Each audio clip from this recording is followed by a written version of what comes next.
Le système de sélection des pannes et températures est un manuel de référence pour le choix des températures qui contient d'autres informations importantes. Régler et maintenir une température adaptée est essentiel pour une action efficace et sûre à l'aide du thermotwiz. Pour régler la température, mettez-la sous tension. Si votre système a un mot de passe, entrez-le auparavant. Le mot de passe consiste en une combinaison de touches. Avant de régler la température, notez le canal correspondant au thermotwiz. Affichez le canal correspondant à l'outil.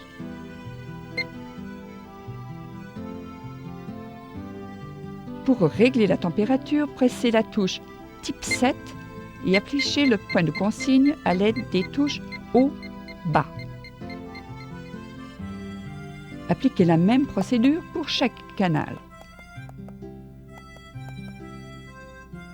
Sur les systèmes SensaTemp à double affichage analogique, ajustez la position du bouton sur la température désirée. Comme sur tout système chauffant, les pannes pour grands CMS dissipent plus rapidement que les pannes pour petits composants, avec pour cause une température réelle plus basse que la température de consigne. Cette différence de température est appelée compensation de température.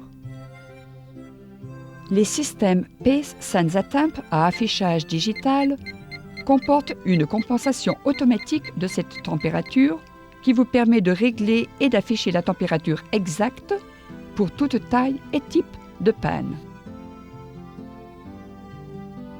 Pour garantir la température la plus fiable, consultez le manuel de sélection des pannes et températures et identifiez la panne installée dans l'outil.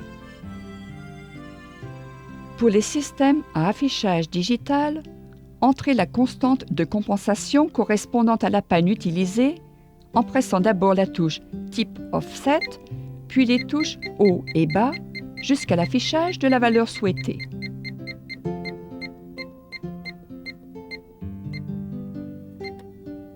Pressez la touche Type 7 et entrez la valeur désirée. La température réelle s'affiche.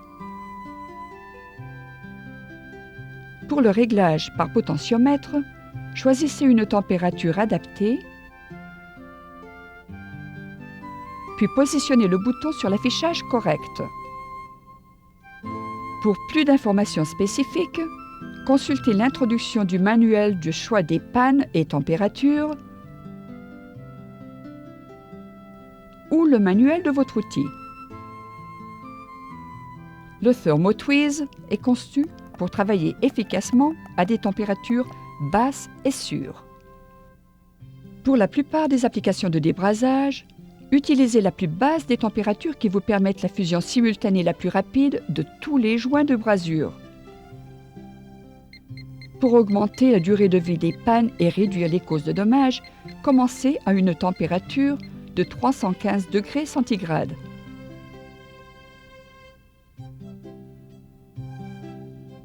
Si nécessaire, ajustez la température à votre besoin spécifique. Sur des PEM multicouches ou circuits avec plan de masse, il peut s'avérer nécessaire d'augmenter la température afin d'obtenir une fusion rapide et complète de la soudure de tous les joints. Toutefois, des températures supérieures à 400 degrés centigrades augmentent considérablement les risques pour le circuit imprimé. Souvenez-vous de toujours respecter les spécifications internes à votre entreprise pour chaque application particulière. Le dessoudage sur multicouche sera étudié plus tard au chapitre 5. La section 4 nous enseigne la préparation de l'outil, de la panne et de la carte.